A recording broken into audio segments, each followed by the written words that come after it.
Okay. All right. Okay. Mali, thank you for your time for this this Friday afternoon chatting with us. Yeah. Yeah, great to be here. Thanks for inviting me, Sean. Yeah, sure, sure.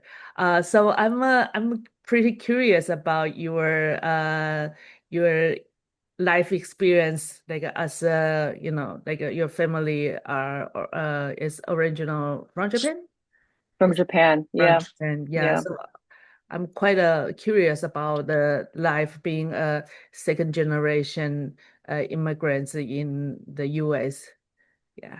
Yeah, sure. I can tell you a little bit about my family background. So I was born and raised actually in California in San Francisco. But my parents are both um, from Japan, but it's a little bit it's a little bit complex. So the simple side is my father. My father grew up in Japan in Niigata Prefecture. He studied culinary arts, focused on Japanese and French cuisine. And in his early mid 20s, he actually came to San Francisco on a business contract. There was a businessman who was trying to start up a like a kabuki dinner theater in San Francisco, Japantown. And he needed chefs and stuff. So he actually brought my father as one of the chefs to cook for this dinner theater. So that was kind of his ticket to the United States.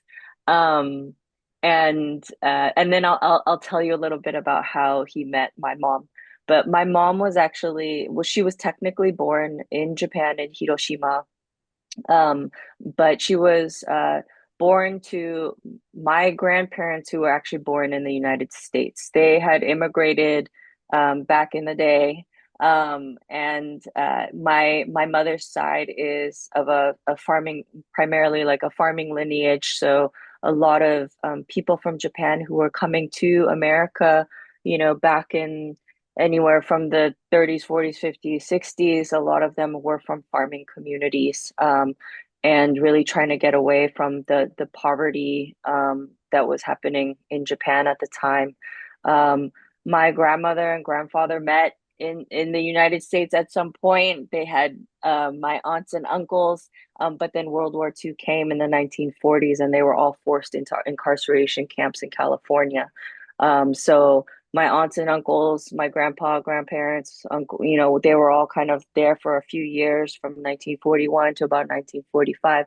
My grandmother was pregnant with my mother at the end of 1945. And when they were released from camp, they immigrated back to Japan, and my mother was born on Japanese soil. She came back to the United States around the age of 14. And then from that point, really had to learn to like sort of acclimate to the US. But she's been in the US since she was 14 years old. And she met my father, later in their later 20s or so, in San Francisco, and got married. So that's a little bit about my background. I'm considered like a second gen Japanese American, because of this immigration pattern. I toggle a little bit between feeling, I more American than Japanese most of the time because of my history and just like the way we grew up and the age bracket I'm in. Most people my age are considered generation for the most part. So I identify kind of with that. But that's a little bit about my family's immigration story. I see. So Yeah. the family history definitely shape you what you are right now. So what's a life Yeah. experience like you know Yeah, I future? mean, it's been interesting growing up. I didn't know, like I didn't think through like what am I doing? What do I love to do that is connected to my lineage and my ancestry, right? And it was really only, I mean, through weaving in and out of many, my life, like just trying to figure out the stories of my family, my grandparents, my mother and father, and realizing, hey, I had this father who was in love with food, was an artist in his own right, And coming to America at a time where like sushi was not popular. Now it's all the rage, right? Everybody knows it, everybody's tried it, all the things. But when he was here, sushi was not, raw fish and all those things was not a popular item. But so, in so many ways, I hold him really close to me in that, like he was one of those early pioneers, to bring this sort of food to the United States. I joke all the time that he was one of the inventors of the tempura ice cream. I saw him experiment with that and so many other things at his restaurant. So, um, that has definitely played a role in terms of like my the time that I spend nowadays in food sovereignty and food systems work. I also do land work, study herbalism. I cook a lot for my community too. And so I know that comes so much from him. And my mother's side too, like I said earlier, we're from a lineage of farmers, and like actually samurai too. And samurai also, when they're not fighting, they're farming. So there's a deep history there that I still have yet to dig into. But I know that I have roots in that. And also, my mother is very much a caretaker. She is, and my brother is as well. So really realizing too that on my mother's side, there is a lot of like caretaking of others, and supporting others. And so I see that combination of like care and health, and food kind of converging between those two to make who I am today. So yeah, yeah, Yeah, that's great. And so yeah, that's I think that's actually that's explain why you have this future plan about building a farm, right? yeah, Yeah. yeah. So I won't go into like my whole life spiel, but I didn't like major and study in agriculture and farming and all of that. It was only really in the more recent years where I have really made a big pivot into land practices, land stewardship, farming, food sovereignty, kind of this ecosystem, all related to food access, really. In the last I'm almost going on 4 years. I've made a big pivot. I used to be a lot in graphic design and public service design, and like that communications branding world. I did a lot of that, and social work kind of related things primarily with youth. But these days has been really focused on this bigger dream I have, of really wanting to one day be able to steward land, preferably here in upstate New York. And but not in a way where I just want to be a farmer or anything. I really understand that owning land is or stewarding it is a very sensitive topic, especially recognizing that we are on indigenous land here, here in New York, primarily the Lenape um, tribes, right? And so to own and steward land is a very big, deep responsibility to hold. But I also understand that there's a lot of people who do not have access to land, do not have access to growing their own food, who are really disconnected from the soil, who and so much of the times that we live in these days, I really feel that like humans are making these sort of poor choices, where we're fighting with each other all the time and trying to cancel each other out or separate each other, in this really kind of divisive environment. And it is very much due to the fact that we don't feel connected to the land anymore. And so for me, this place that I want to steward is also a place for people to reconnect, to also find their roots and be able to ground them and understand that we should be humbled by nature and food and look at ourselves as equal to the bugs, as equal to the invisible microbes in the soil, to the birds, to the elements. They are just as powerful and wise and hold a lot of history and memory, you know. These lands are their home in so many ways too. And so I feel like the more that we learn to connect back to that, the more we start to see that we're part of something much bigger and not above things. And so for me, to steward land is about that, is about creating a gathering space for that, creating a reconnection point somewhere in the world, but also being able to feed people and take care of plants, and be a space for bugs and other creatures and things to reside or pit stop or find their own food too. So I see, I see. Oh, I yeah. feel I learned a lot. Yeah, yeah. That's something I haven't thought much, but it's a indeed it's a something we need to reflect ourselves to Yeah. the bigger nature.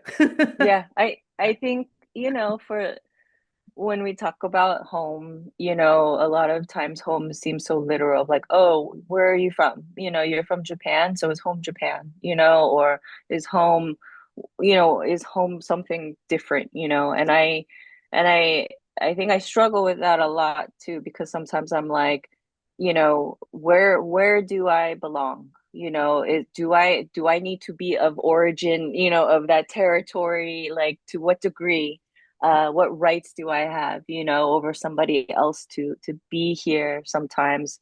How long would I have to live here to say this is my home, right? And I think it's so important for us to reflect on that, but also to like really know that, like, the cheesy term of the home is where the heart is, there's so much truth to that, and I think also with the land work that I'm doing these days, it's not just about like, oh, this is my home. It's realizing that in the earth there is deep history in the soil, right? We talk like these trees, every tree that surrounds you is like, these big trees are older than us. We talk about the I mean, I don't know if but like, even the Palestinian olive trees, right? Those things are thousands of years old. Right. And so if they could talk, if they could tell you what they saw, right, Mm. they would have a very different you know view of the world and what we've done and all the things, and so in that, like, I really reflect deeply on like what home means, to me, in relationship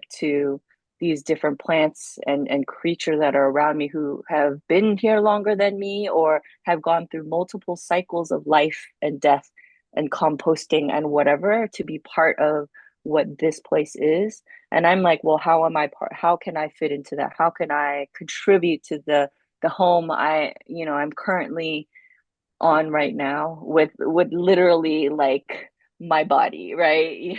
So um and that's I think that there's a story in that, of like, um in land work, right? There's and the land work that I do, I work with a lot of people who really try to engage in regenerative practices, and one of them is about like having compost toilets on the land, right? And it's like, how can your poop literally contribute to the fertilization of this land, And so, like, these compost toilets are things that will get like your poop and pee will get repurposed and become nutrients, that will feed the soil and create healthy soil.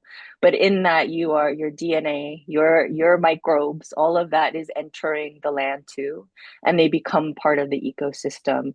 And there is no other place that will have the same combination of microbes and all the things, because you poop there, right?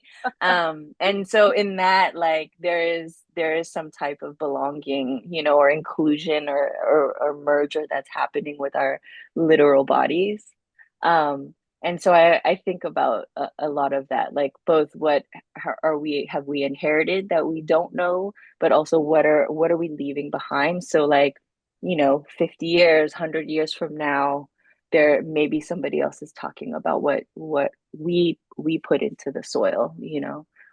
And I think that will change the landscape, and they'll change the energy and the memory of these places.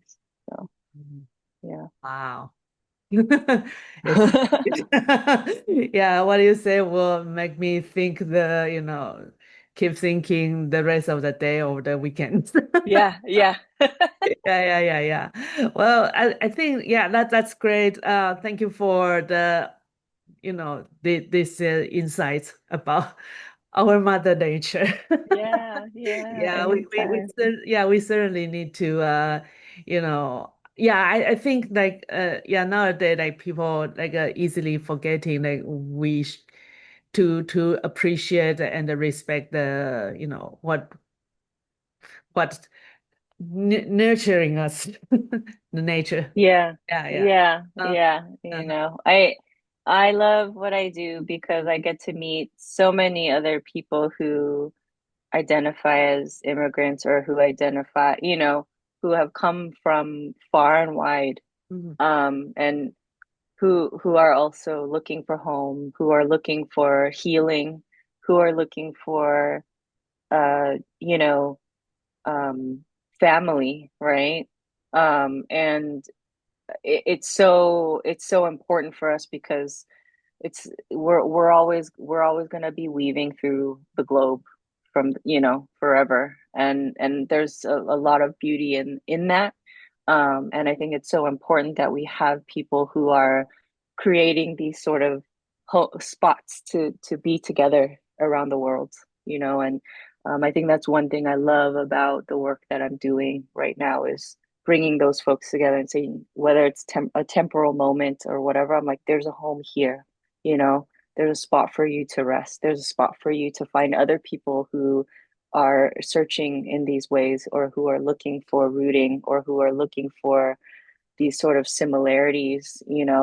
Um, and so the more we do that, the more we realize how similar we are in a lot of ways. So, yeah, right. Cool. yeah, Yeah. yeah, Thank you so much for yeah, the chat, and I did yeah, I indeed learned a lot today. yeah. Yeah. It was great chatting with you, Sean. Yeah. Right then.